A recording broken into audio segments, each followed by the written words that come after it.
When the product is assembled for use, attach the male connector to the tap. If it doesn't fit straight on the tap, you can use the attached reduction ring. The hose snaps onto the tap. You will find dosage concentration marked on the side of the chemical container. If the chemical container instead shows a chemical to water mixing ratio, you can use this formula to determine the nozzle color. Choose the color of dosage nozzle that matches the correct concentration. Fit the nozzle to the underside of the injector. Fit the suction hose onto the hose connector on top of the nozzle. Pour the chemicals into the container. Screw the injector onto the container.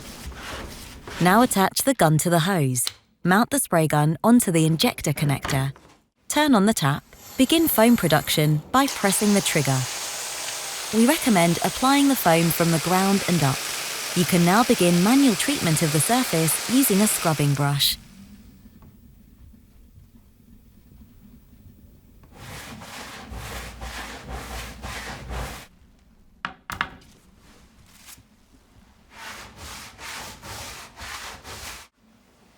Once you have finished applying the foam, unscrew the container from the spray gun and attach the spray nozzle to rinse off the foam. When the cleaning process is completed, store the equipment in a safe place.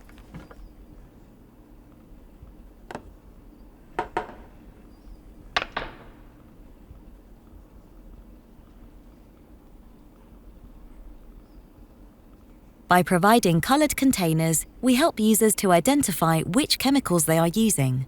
For example, red containers are used for acids, blue for alkaline agents, yellow for disinfection agents, and green for neutral or clean water.